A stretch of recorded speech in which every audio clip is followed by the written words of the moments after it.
Bienvenidos a otro episodio más de Antisemitismo en la Historia, un podcast donde exploramos los eventos de antisemitismo, conocidos y no tan conocidos, de la historia de la humanidad.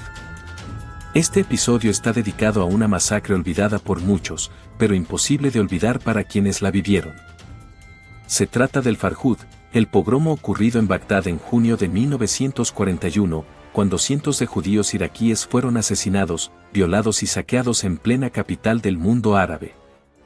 Un episodio que no solo marcó el principio del fin para una comunidad milenaria, sino que también evidencia la forma en que el antisemitismo nazi se infiltró en el corazón del Medio Oriente. Entre las víctimas de aquel horror estuvo un niño llamado Shlomo Mansor. Sobrevivió al Farhud, pero nunca olvidó. Años después huyó a Israel buscando seguridad. Décadas más tarde, en 2023, fue secuestrado y asesinado por Hamás durante la masacre del 7 de octubre. El círculo del odio, increíblemente, se cerró sobre él dos veces en una misma vida. Su historia encarna el puente brutal entre los pogromos del siglo XX y el terrorismo del XXI. Antes del Farhud, la comunidad judía en Irak era una de las más antiguas del mundo, con raíces que se remontaban al exilio babilónico más de 2000 años antes. Los judíos de Bagdad formaban parte integral de la vida cultural, económica y social del país. Muchos eran médicos, comerciantes, artesanos, músicos.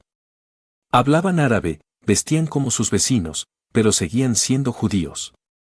Con la llegada del siglo XX y la creación del Estado de Irak bajo mandato británico, la situación comenzó a cambiar. El nacionalismo árabe emergía como fuerza política y con él una creciente sospecha hacia las minorías no musulmanas, especialmente los judíos, que eran percibidos como demasiado cercanos a Occidente. Fue en este contexto que el antisemitismo europeo encontró tierra fértil en Irak. Y no cualquier antisemitismo, específicamente el antisemitismo nazi. Durante los años 30, la embajada alemana en Bagdad se convirtió en un centro de propaganda. Las transmisiones de radio de Berlín en árabe glorificaban a Hitler y culpaban a los judíos de los males del mundo. En las escuelas, algunos maestros enseñaban abiertamente las ideas del Tercer Reich. Versiones árabes de Mi lucha circularon en círculos intelectuales. Las juventudes hitlerianas incluso tuvieron contacto con jóvenes árabes a través de clubes paramilitares. El antisemitismo dejó de ser un prejuicio religioso o tribal y se volvió ideológico, moderno, político. Se convirtió en parte de una visión de mundo en la que el judío era el enemigo universal. La figura clave en este proceso fue el gran muftí de Jerusalén, Amin al-Husseini. Expulsado por los británicos de Palestina, encontró refugio en Irak, donde fue recibido como héroe. Allí estableció una estrecha relación con el gobierno iraquí y se convirtió en el principal impulsor de la idea de que los judíos no eran solo rivales religiosos, sino traidores políticos aliados del sionismo, el comunismo y las potencias coloniales.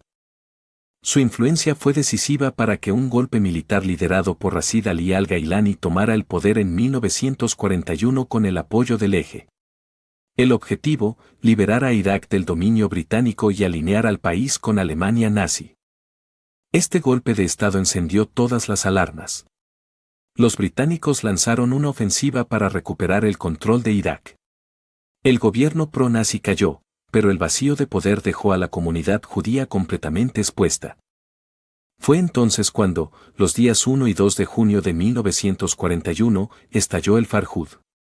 En pleno Shavuot, la festividad judía, multitudes enfurecidas comenzaron a atacar barrios judíos de Bagdad. Hombres, mujeres, niños. Nadie fue perdonado.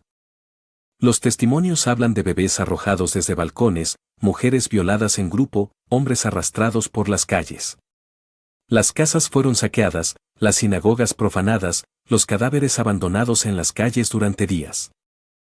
Se calcula que entre 150 y 180 judíos fueron asesinados, aunque algunos informes sugieren cifras más altas. Miles resultaron heridos y decenas de miles perdieron sus hogares y pertenencias. Lo más escalofriante no fue solo la violencia, sino la pasividad absoluta del ejército británico, que ya estaba en las afueras de la ciudad pero no intervino hasta después de que todo había ocurrido. También la policía iraquí brilló por su ausencia y en algunos casos participó activamente en la matanza. El Farhud no fue una explosión espontánea. Fue el resultado de años de incitación, de propaganda sistemática, de discursos que construyeron al judío como enemigo del pueblo árabe. Fue el reflejo de cómo el nazismo logró permear el nacionalismo árabe y generar una ideología que sobrevive hasta hoy, reciclada en nuevas formas por grupos islamistas y extremistas. Después del Farhud, la comunidad judía en Irak entró en un declive irreversible. Aunque algunos intentaron reconstruir sus vidas, la confianza estaba rota. Con la fundación del Estado de Israel en 1948, la situación se volvió insostenible. Pogromos menores continuaron, y las autoridades comenzaron a restringir los derechos civiles de los judíos. Entre 1950 y 1952, casi toda la comunidad, más de 120.000 personas, emigró a Israel en la llamada Operación Esdre y Nehemías. Dejaron atrás templos, negocios, bibliotecas, música. Una civilización entera fue desarraigada. Lo más trágico es que, durante décadas, el Farhud fue prácticamente borrado de la memoria colectiva.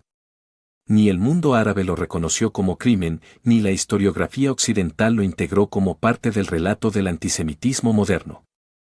Incluso en Israel, durante muchos años, la historia de los judíos del mundo árabe fue marginada frente al relato dominante centrado en Europa y el Holocausto. Solo en tiempos recientes el Farhud ha comenzado a recibir la atención que merece. Recordar el Farhud no es solo un acto de memoria histórica, sino una advertencia. Nos muestra cómo el antisemitismo puede mutar, adaptarse y renacer bajo nuevas formas. Cómo puede traspasar continentes, idiomas y religiones. Y como el odio, cuando se institucionaliza, no necesita grandes ejércitos para hacer daño, basta con que las autoridades miren hacia otro lado. La historia de Shlomo Mansour es un símbolo viviente de esa continuidad. Sobrevivió al pogromo de Bagdad cuando era niño. Escapó a Israel buscando seguridad. Y más de 80 años después, fue nuevamente víctima del mismo odio disfrazado de otra ideología. Fue secuestrado y asesinado por Hamas el 7 de octubre de 2023.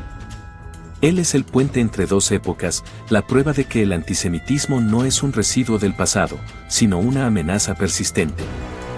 Te esperamos en el siguiente episodio de Antisemitismo en la Historia.